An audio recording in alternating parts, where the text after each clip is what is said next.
बिस्मिल्लाहिर्रहमानिर्रहीम। अस्सलाम वालेकुम नादरीन, आप यूट्यूब चैनल देख रहे हैं। मैं इमरान खान हूँ। नादरीन, एक इंतहाई अफसोसनाक वाक़या पेश आया पाकिस्तान में और सूबाई दारुल-हुकूमत बलूचिस्तान का कोयटा, वहाँ पे ये इंसिडेंट हुआ है और इंतहाई अफसोसनाक वाक़या है। एक के बाद एक बलूचिस्तान में वाक़यात होते हैं। हर थोड़े दिन के बाद हमें वहाँ से एक ऐसी खबर मिलती है। ये जो इंसिडेंट है इसमें चमन फाटक है, जो रेलवे फाटक है, उसके करीब जब ट्रेन गुजर रही थी तो वहाँ पे धमाका खेज़ मवाद था। उसमें धमाका हुआ है और ये प्लानिंग के साथ यहाँ पे धमाका किया गया और इतना शदीद धमाका था कि ट्रेन की बोगियाँ उड़ गई। वहाँ पे बहुत ज़बरदस्त तरीके से आग भड़क उठी। बड़ा खौफनाक धमाका था। ट्रेन को बहुत नुकसान पहुँचा। आसपास गाड़ियाँ थीं वो सारी जल गई। आसपास की इमारतों में आग लग गई। बल्कि अभी रिपोर्ट हो रहा है कि एक करीब फ्लैट था, उसके अंदर एक फैमिली है, वो फैमिली भी सारी शहीद हो गई। तो ये इतना शिद्दत वाला धमाका था और इसने हिलाकर रख दिया पूरे पाकिस्तान को। पाकिस्तान भर में इसकी मजम्मत की जा रही है। ये दहशतगर्द किसी रियायत के मुस्तहिक नहीं है। इनके ऊपर रियासती शिकंजा कसना चाहिए, इनके खिलाफ कार्रवाई करनी चाहिए, इनको निशान इबरत बनाना चाहिए और जो लोग इसमें ज़िम्मेदार हैं और जिनकी सिक्योरिटी की जिम्मेदारी थी उनको भी निशान इबरत बनाना चाहिए।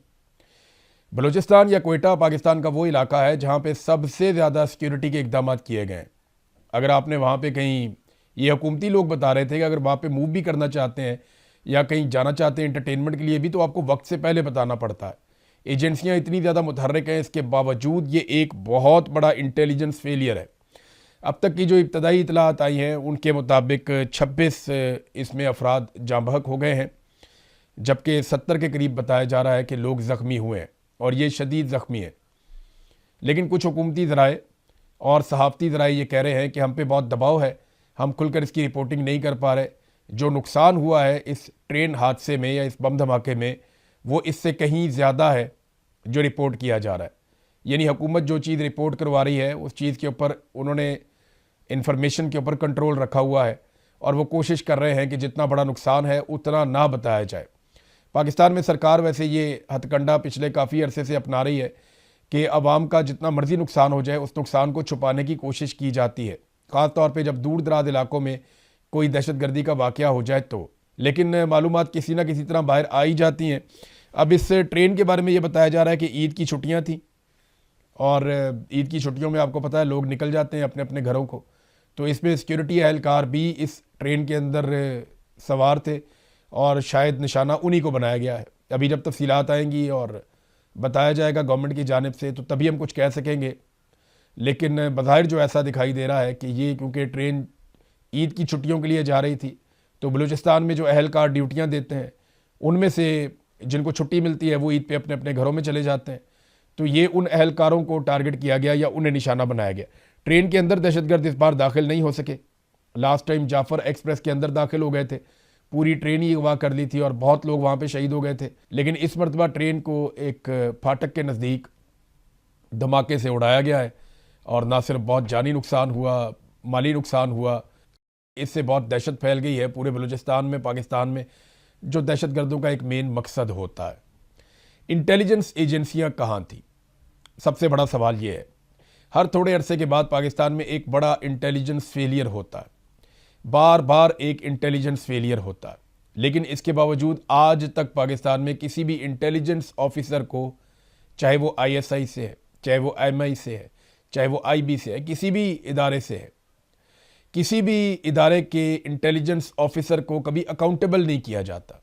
उनसे नहीं पूछा जाता कि बताओ भाई ये तुम्हें इतना बड़ा धमाका हो गया, पता क्यों नहीं चला, और ये इतना बड़ा फेलियर हो गया, इसके लिए जिम्मेदारी कबूल करो। तो पाकिस्तान में ऐसा नहीं किया जाता। दुनिया के महज़िब जो ममालिक हैं वहाँ पे इंटेलिजेंस अफसरान खुद ही इस्तीफ़े दे देते हैं कि हम आवाम की हिफाजत करने में नाकाम रहे।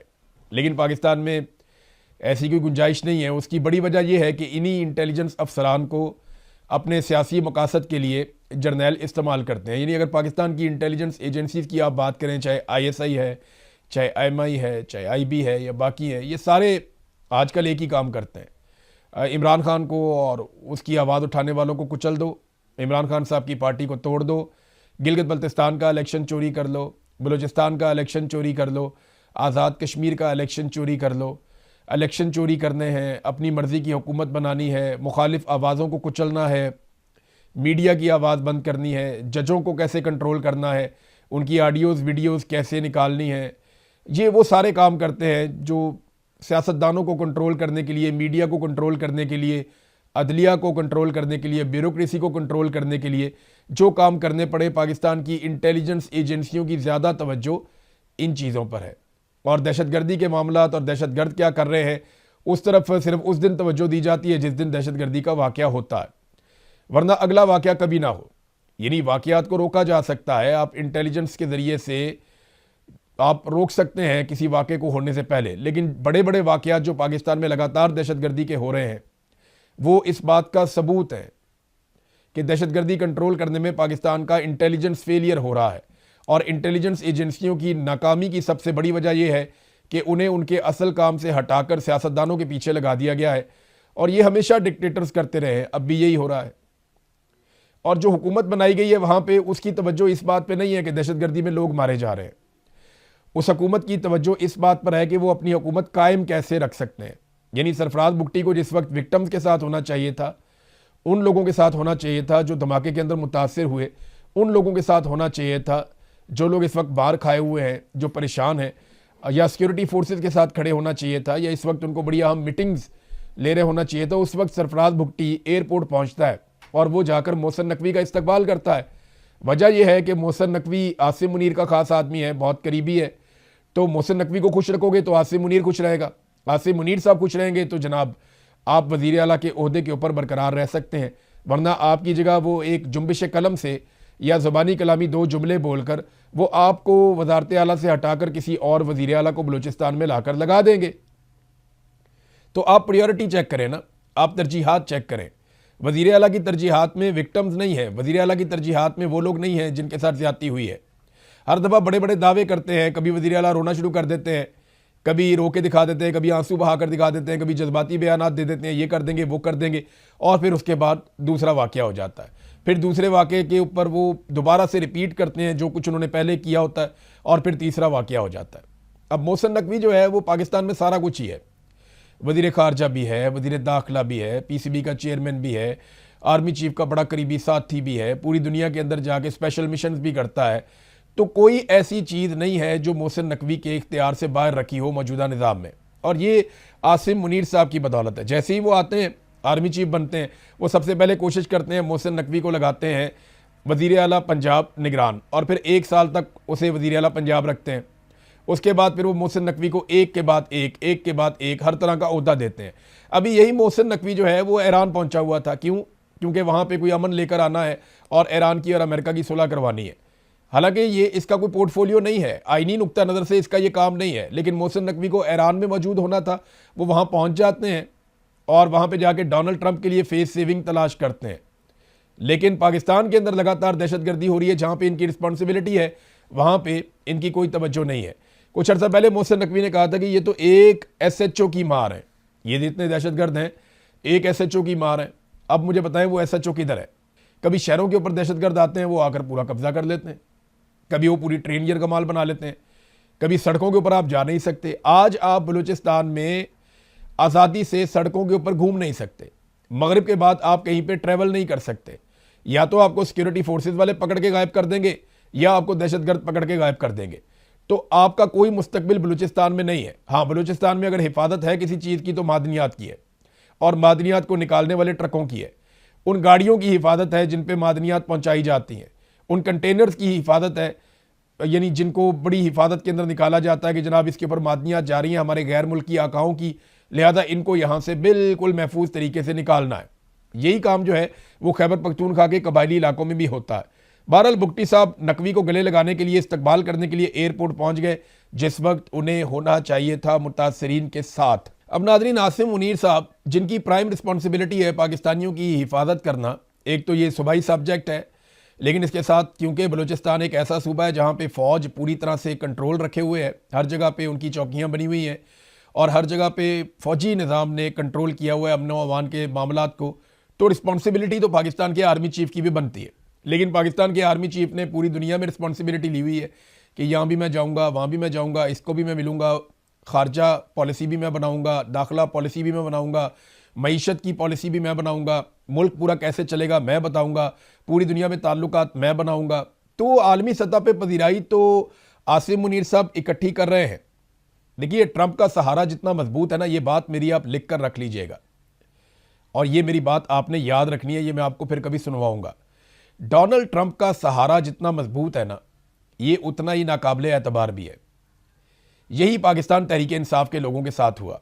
इन्होंने मुझे राब्ता करके हलफ ले लेकर कहा कि डोनाल्ड ट्रंप से हमारी मुलाकात हो गई, उसके बेटे से मुलाकात हो गई, उन्होंने हमें ये इंफॉर्मेशन दे दी। डोनाल्ड ट्रंप ने कहा कि जनाब मैंने एक कॉल कर दी है और आपको थोड़े दिनों में नजर आएगा पाकिस्तान में इंसानी हकूक की खिलाफ वर्जियां बंद हो जाएंगी। हम पाकिस्तान पर दबाव डालेंगे, पाकिस्तान की मिलिट्री एस्टेब्लिशमेंट पर, कि वो पाकिस्तानियों के साथ जुल्म और ज्यादती बंद करें, मैंडेट का एहतराम करे, आज़ादी का एहतराम करे। लेकिन डोनाल्ड ट्रंप पाकिस्तान में जालिम रजीम के साथ खड़ा हो गया। वो जितना ताकतवर है उतना ही नाकाबिले एतबार है। पाकिस्तान तहरीक इंसाफ को ये धचका लग चुका है, और अमेरिका में बेशुमार और लोगों को ये धचका लग चुका है। अब आसिम मुनीर साहब का तकिया अगर डोनाल्ड ट्रंप की ताकत के ऊपर है, तो याद रखिएगा उनका जो इस वक्त सपोर्टर है वो बहुत ताकतवर जरूर है, लेकिन ये उतना ही नाकाबिले एतबार भी है। आप उस पर भरोसा नहीं कर सकते। और पाकिस्तान में आसिम मुनीर साहब की सूरत हाल ये है कि नून लीग और पीपल्स पार्टी दोनों के जनाजे इनके कंधों पर हैं, और इन जनाजों को लेकर वो पांव घसीट घसीट के चल रहे हैं, और पाकिस्तान नहीं चल पा रहा। ये आसिम मुनीर साहब ने बोझ उठाया हुआ है, फौज नहीं उठाया हुआ है। पूरी फौज जो है वो इसके लिए रिस्पॉन्सिबल है। जब एक आर्मी चीफ एक हरकत करता है तो फिर फौज पूरी जिम्मेदार हो जाती है ना उसके लिए, क्योंकि वो एक इदारा है, और बतौर इदारा वो अपने चीफ की हर हरकत को सपोर्ट करते हैं। देखिए ना, पाकिस्तान में इलेक्शन चोरी करके मुस्तरद शुदा लोगों को लाकर इक़्तिदार में बिठा दिया आसिम मुनीर साहब ने। अब उनके सियासी जनाजों को कंधों पे उठा के पूरी फौज घसीट रही है, और बदनामी फौज के खाते में पड़ रही है। सियासतदान तो हमेशा से ही बदनाम रहते हैं, हमेशा से ही उनके साथ ये सब कुछ होता रहता है, लेकिन बतौर इदारा फौज को बहुत नुकसान हुआ है। जिन लोगों को लाकर बिठाया गया परफॉर्मेंस के नाम के ऊपर, उन्होंने टके का काम नहीं किया। यानी कोई थोड़ा सा भी काम वो कर लेते, उन्होंने सिर्फ सैर सपाटे किए, उन्होंने दुनिया घूमी, उन्होंने मौज मस्ती की, उसके अलावा उन्होंने कोई काम नहीं किया। पाकिस्तान के ऊपर कर्जे बढ़ते चले गए, बढ़ते चले गए। अभी शहबाज शरीफ जाके चाइना में कह रहे हैं, देखें ये दो खबरें आप मिलाकर पढ़ेंगे तो आपको कहानी कैसे समझ आएगी। शहबाज शरीफ चाइना जाकर चाइना में ये कह रहे हैं कि जनाब आपके यहां पे लेबर हो गई है महंगी, पाकिस्तान में लेबर सस्ती है, आप अपनी इंडस्ट्री उठाएं और पाकिस्तान में ले आएं। पाकिस्तान में लाकर आप इंडस्ट्री लगाएं, आपको सस्ती लेबर मिल जाएगी और हमें रोजगार मिल जाएगा। तो इस तरह हम मिलकर आगे बढ़ सकते हैं। साथ ही खबर आती है जनाब बलूचिस्तान के अंदर बहुत बड़ा धमाका, दर्जनों लोग शहीद और बहुत बड़ी तादाद में लोग जख्मी हो गए। अब मुझे बताएं कौन शहबाज शरीफ की बात सुनेगा? कोई पागल ही सुनेगा ना। और भी सरमायाकारी ऐसे नहीं आनी पाकिस्तान में, आपको चंद चीजें पाकिस्तान में इंश्योर करनी पड़ेंगी, फिर पाकिस्तान में सरमायाकारी आएगी। नंबर एक, पहली चीज आपको यह करनी पड़ेगी कि दहशतगर्दी को आपको जीरो करना पड़ेगा। जिस मुल्क में दहशतगर्दी का वाकया होता है वहां पे सरमायाकार नहीं जाता। वो ये नहीं देखता कि बलूचिस्तान की तरह है तो सिंध की तरह है, तो खैबर पख्तूनख्वा की तरह है तो पंजाब की तरह, वो नहीं देखता। वो ये देखता है कि जनाब इस मुल्क के अंदर दहशतगर्दी का वाकया हुआ, मैं यहां सरमायाकारी नहीं लेकर जा रहा। नंबर एक, दहशतगर्दी जीरो करनी पड़ेगी। नंबर दो, सियासी इस्तेहकाम लेकर आना पड़ेगा, और उसके लिए जरूरी है कि आसिम मुनीर साहब अवाम के साथ जिद करना छोड़ें। जिसे अवाम मुंतखब करते हैं उन्हें हुकूमत करने दें, और अपनी मर्जी के लोगों को लाकर कौम पे मुसल्लत ना करें, तो सियासी इस्तेहकाम भी आ जाएगा। ये होगी दो चीजें, फिर आपके मुल्क में सरमायाकारी आ गई। तीसरा, आपको हर हाल में पाकिस्तानियों के लिए आज़ादी इज़हार राय, आज़ाद अदलिया और अमन व अमान के मामलात बेहतर करने पड़ेंगे। अदलिया आज़ाद होगी तो लोग आएंगे ना पाकिस्तान में पैसा लेकर। यानी लोगों को इस बात के ऊपर एतबार हो जाएगा कि अगर हमें कोई लूट लेता है, हमारे साथ कोई दो नंबरी करता है, तो उस मुल्क के अंदर एक अदालत भी है जहां पे हम जाएंगे तो हमारे हक में फैसला भी आ जाएगा जब हमारे साथ ज्यादती होगी। अब पाकिस्तान की अदलिया दुनिया के आखिरी नंबरों पर चल रही है, बदतरीन कारकर्दगी दिखा रही है। जज बेचारे खुद लेटर लिख लिख के इंसाफ मांग रहे हैं। तो मुझे बताए ना, फिर उस मुल्क के अंदर कैसे लोग सरमायाकारी लेकर आए? मीडिया बिल्कुल आज़ाद नहीं है। मीडिया कोई बात ही नहीं कर सकता, कोई चीज़ ही नहीं कर सकता, कुछ कहना चाहे तो कह नहीं सकता। बेचारे इशारों के अंदर बात करते हैं तो तब भी उठाए जाते हैं। अभी तो हालात ये हो गए हैं, बेचारे वो लोग जो PMLN को सपोर्ट करते थे या पाकिस्तान की मिलिट्री एस्टेब्लिशमेंट को सपोर्ट करते थे जब पाकिस्तान तहरीक इंसाफ को मार पड़ती थी, वो भी लोग बेचारे अब ये कहने पर मजबूर हो गए। देखें ना, हर आदमी की एक लिमिट होती है। मैं उन्हें बुरा नहीं कहता। अगर वो लोग ये कहते हैं कि पाकिस्तान तहरीक इंसाफ के दौर में ज्यादतियां हुई हैं, तो बिल्कुल हुई हैं, ऐसा नहीं है कि नहीं हुई। बरीउज़िम्मा नहीं हो सकता कोई अपने दौर में की हुई ज़्यादतियों से। लेकिन वो लोग जब खुश थे इस बात से कि पाकिस्तान तहरीक इंसाफ को मार पड़ रही है, तो उन्हें आइडिया नहीं था कि पाकिस्तान के इदारे बर्बाद हो रहे हैं। अब वो लोग भी सर पकड़ के बैठे हैं और वो ये कह रहे हैं कि जनाब पुलिस बेलगाम हो चुकी है, ब्यूरोक्रेसी बेलगाम हो चुकी है, और उनके पास कारकर्दगी दिखाने का सिर्फ एक ही तरीका है कि पीटीआई को मारो, बाकी अपने मफादात निकालो, अपने फायदे निकालो। कितने ही बंदे कत्ल कर दिए गए पंजाब में इस बुनियाद के ऊपर कि जनाब इनकी फलां से दुश्मनी है, उनकी फलां से दुश्मनी है। लोग पैसा देकर अपना मुखालिफ मरवा देते हैं, थोड़ा सा सामान पहुंचा के। यानी अभी मुझे कुछ इतलात मिली है पाकिस्तान से, और इतलात ये है कि एक अदालत लगती है रात के वक्त। उस अदालत में फैसला किया जाता है पंजाब में कि किस किस बंदे को उड़ाना है, और उसके बाद पुलिस उन बंदों को उड़ा देती है। यानी आप अंदाजा करें कि रात के वक्त पंजाब में एक अदालत लगती है, उसके अंदर एक ऑफिसर बैठता है जिसका कोई ताल्लुक नहीं है, वो जुडिशियल सिस्टम को नहीं समझता। वो रात को बैठता है, उसके सामने लाकर बंदे खड़े किए जाते हैं और उसके सामने सारा मामला रखा जाता है। वो बंदा ये फैसला कर लेता है कि इन बंदों को कत्ल कर दिया जाए। उसके बाद मावराए अदालत उन बंदों को कत्ल कर दिया जाता है। ये इस वक्त पंजाब के अंदर चल रहा है। और याद रखिएगा, जो आदमी रात को अदालत लगाता है ना, ये खुद एक करप्ट आदमी है, इसके ऊपर करप्शन के केसेस भी हैं। 2 नंबर आदमी है, ये माजी में बहुत फ्रॉड करता रहा है।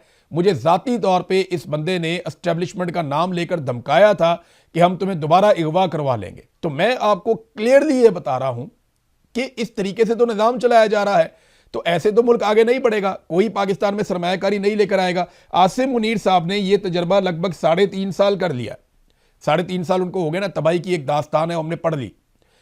उनके पास मेरे ख्याल में 4-4.5 साल बाकी हैं। लो जी, 4-4.5 साल भी आप ये करके देख लें। अव्वल तो किसी ने कल नहीं देखी, क्या पता कल आपके पास ये ओहदा, ये हैसियत, ये सारा कुछ हो या ना हो। ये तो अल्लाह रब्बुल इज़्ज़त जानता है। अल्लाह रब्बुल इज़्ज़त जानता है कि हम में से कल कौन कब तक कहाँ सांस लेगा, कब तक मौजूद रहेगा, वो तो मेरा रब जानता है। प्लानिंग तो हमारी बहुत लंबी होती है, लेकिन रब जानता है कि कल क्या होगा, हम नहीं जानते। हाँ, एक बात मैं आपको बताऊं, आप 10 साल भी और यही सारा कुछ करके देख लें, पाकिस्तान एक कदम आगे नहीं बढ़ेगा, बल्कि इन नालायकों के हाथों हम ज्यादा पिस जाएंगे, ज्यादा तबाह हो जाएंगे। तो नादरीन, इस वीलॉग में अब तक के लिए इतना ही। अपना ख्याल रखिएगा, अपने इस चैनल का भी। अल्लाह हाफिज़।